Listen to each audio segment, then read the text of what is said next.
election tomorrow. 3,056 nominations submitted by parties combined.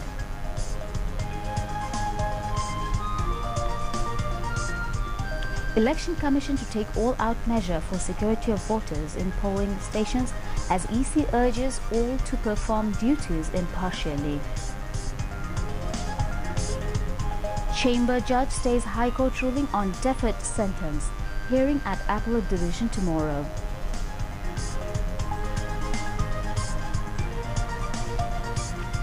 BNP Jamaat common and inseparable in ideology. Vow a revolution to occur against hodgepodge unity, comments Obaidul Qadir.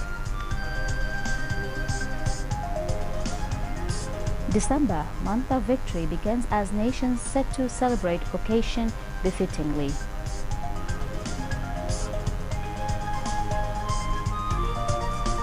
Fractious G20 summit begins at Argentine capital Buenos Aires amid anti-capitalism protests across city. And Bangladesh bowlers take control over batsmen as Windies collect 75 runs, losing 5 wickets on second day of Dhaka Test. Assalamu alaikum. Gulstain Ahmed welcoming you all to news at 10 on BTV, BTV Center and BTV Chattogram Center. And I am Imtiaz Ahmed Siddiqui. Welcome you once again. Just heard the headlines. Moving on to the details of those and other stories.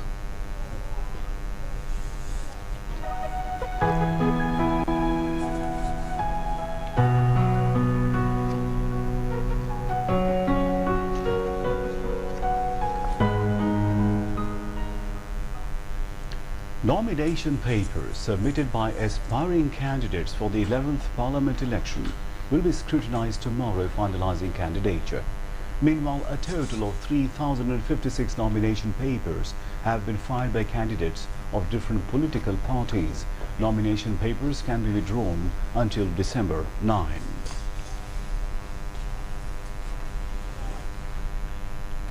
Election Commissioner Mohammad Rafiqul Islam has said the EC has taken all-out measures for the safety of the voters in the polling centres.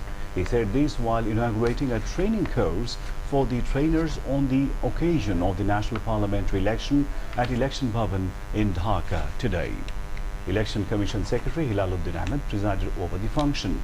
Election Commissioner Mohammad Rafiqul Islam advised the government officials concerned to discharge their duties neutrally so that no question arises in holding polls.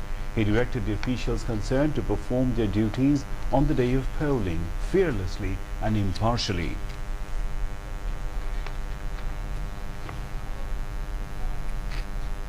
The Chamber Judge of the Supreme Court today stayed a High Court order that had allowed a convicted person to contest the upcoming national election. Appellate Division Chamber Judge Justice Hassan Faiz Siddiqui came up with the stay order after hearing a petition filed by the state.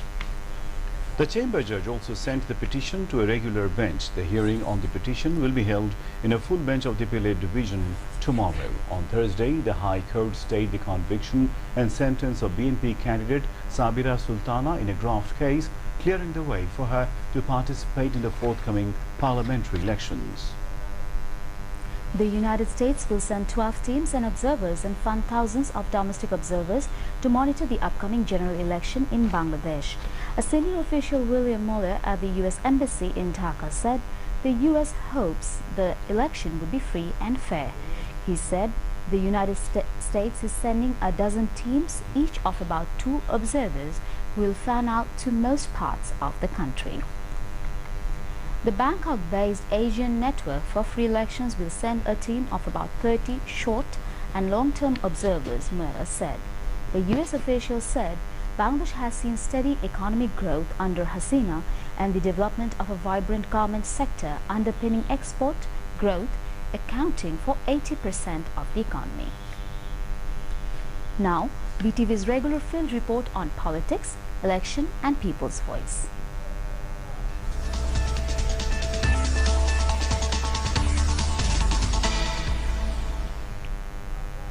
Discussion, table talks and conversation going on at every corner of the country as national election comes nearer.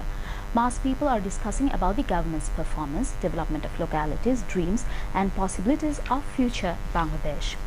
Talking to the BTV, few people from central Shoaib Minar area expressed their thoughts over the next general election. A young passerby said he does not care which party will win, but the continuation of democratic process should be ensured. We do not want violence anymore, he said. Another person said, as member of the new generation, he wants the continuation of present development works, because in the past, after changing the government, many running developmental projects were stopped. A peanut seller said, before we had unmetalled road, but now metalled roads have been built. He can go to his village easily to cast vote. Extortion was regular before, but now it is uncommon. Another person mentioned that even the fish of his pond was not safe. Sometime local terrorists came and looted fish from his pond, and now no such incident happening anymore. Awami League General Secretary Obaidul Qadir has hoped that the vote will be a revolution against the unity of the mess. He made these remarks while speaking at a press conference at Dhanmondi Awami League President's political office in the capital today. Obaidul Qadir said the 11th parliamentary election will be held in a free, fair and neutral manner. There will be no interference of the government. He said expressing concerns centering the polls is an old and bad habit of BNP. They will make allegations over the polls until the voting. Previously, though, BNP won in the election of 5 city corporations, yet they questioned the election before announcing the result, he added. Obaidul Qadir commented in the context of providing nomination to the Jamaat leaders from BNP that the relation between BNP and Jamaat is ideological, not strategic. The aim and objective are one and identical. They work together. Jamaat is the main strength of BNP. Obaidul Qadir expressed his apprehension that BNP may attempt to sabotage to see the huge popularity in favor of both, but people will prevent them if they want to foil the election, he added. The celebration of Month of Victory, commemorating the country's victory on December 16, 1971 in the Liberation War, began with different programs amid much enthusiasm and festivity.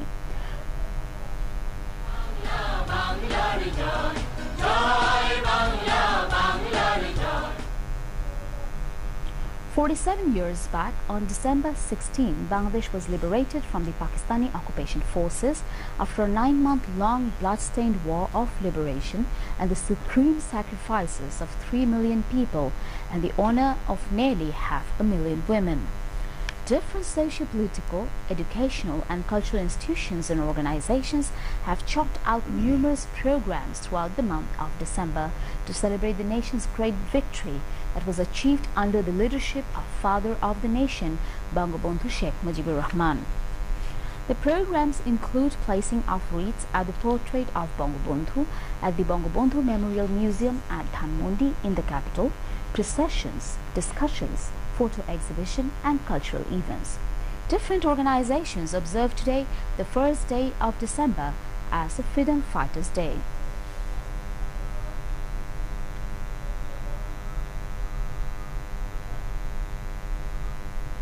Health and Family Welfare Minister and the spokesperson of 14th Party Alliance, Mohammad Naseem, has urged all the pro-liberation forces to be united in the upcoming general election.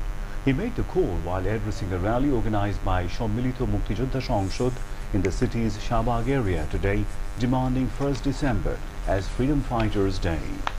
Presided over by Sammilito Muktijoddha Sangshad convener and Shipping Minister Shahjahan Khan, the rally was addressed by Workers' Party President and Social Welfare Minister Rashid Khan Menon and Shamawadi Dol General Secretary Dilip Borua and Chairman of the Muktijoddha Sangshad Kendriya Command Council Hilal Murshid Khan, among others.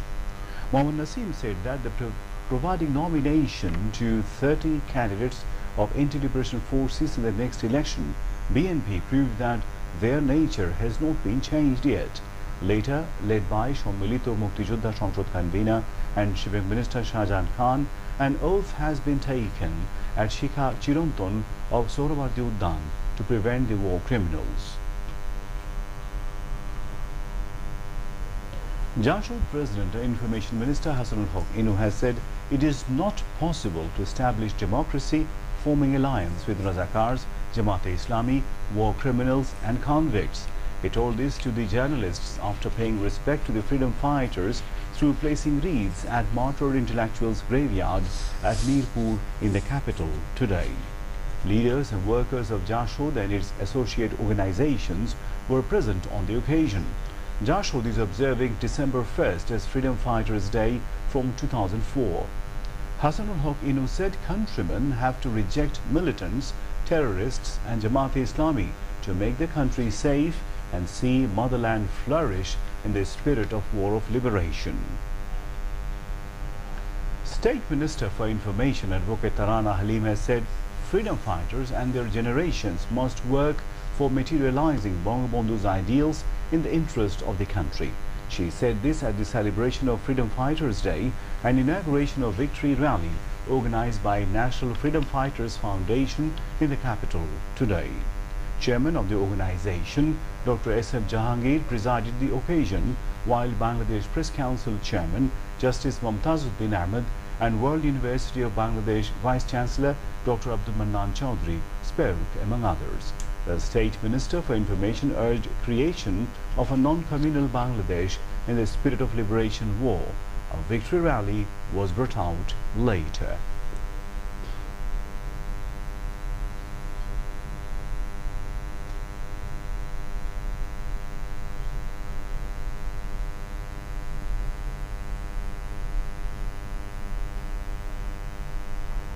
And now, international news.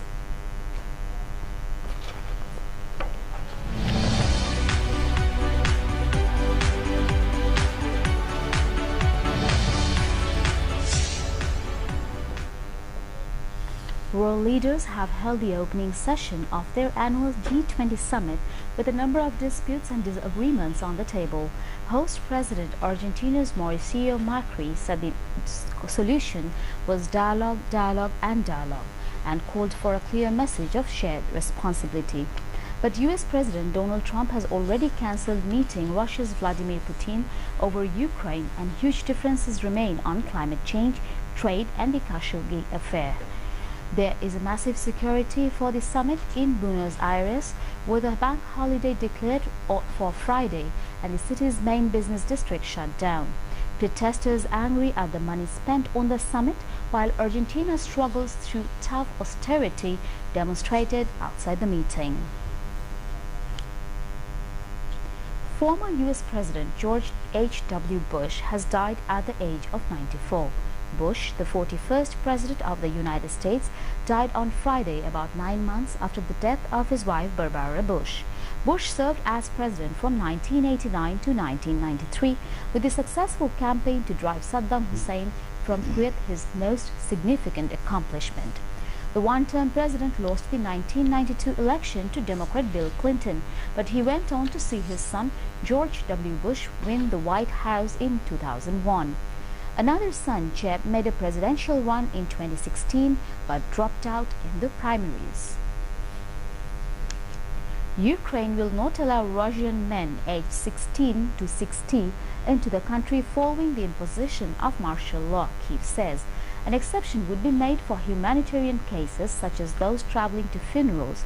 Russia says it is not planning retaliatory measures. Martial law has been imposed in 10 Ukrainian regions until 26 December. This came as Ukraine's president voiced fears of a Russian invasion after Russian forces fired on and seized 3 Ukrainian boats and 24 sailors. The restrictions were announced after President Petro Poroshenko met the country's top security officials, including border guard chiefs in Kyiv. Reacting to the Ukrainian ban, Russian Foreign Ministry spokeswoman Maria Zakharova said Moscow was not planning mirror measures, as this could result in full madness. A major 7.0 magnitude earthquake has struck Alaska, causing people to run from buildings and briefly prompting a tsunami alert for coastal areas. The quake was centered about 7 miles north of Anchorage, the largest city in the state, according to the U.S. Geological Survey, USGS. A series of aftershocks were recorded following the initial shock, which made a depth of 40.9 kilometers, the USGS said. There are currently no reports of casualties. Police and fire teams are coordinating with Alaska State Troopers and National Guard. Around 10,000 residents are currently without power, and there have been some reports of building and bridge collapses.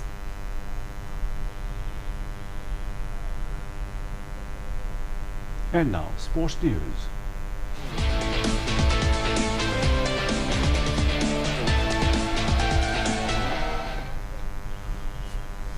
West Indies are trailing by 433 runs against Bangladesh at the end of the day 2 of Dhaka Test.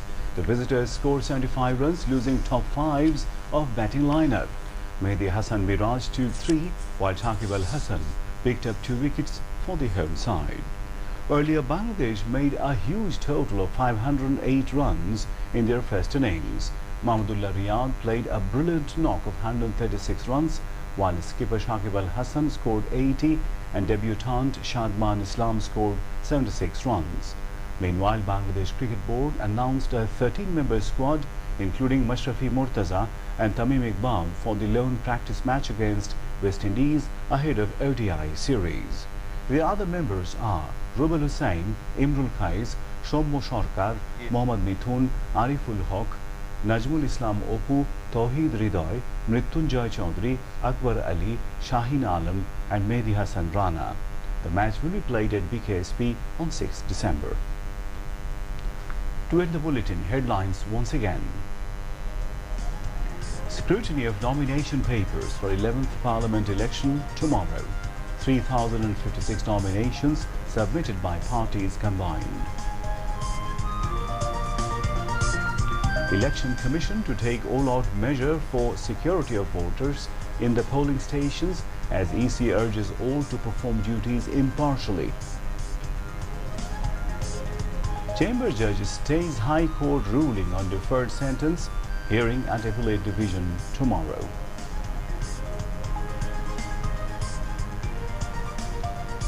BNP Jamaat Kaman and inseparable in ideology, ballot revolution to occur against Hodgepodge unity, comments Zubaidul Qadir.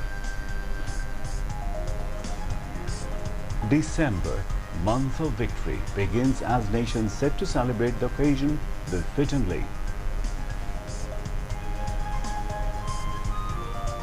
Fractious G20 summit begins at Argentine capital Buenos Aires amid anti-capitalism protest across the city. And Bangladesh bowlers take control over batsmen as Windies collect 75 runs, losing 5 wickets on second day of Dhaka Test. And that's all from the newsroom at the moment. Thank you for staying with us, and we invite you to watch our 11:30 Bangla News. Until then, Khuda Hafiz. Khuda Hafiz.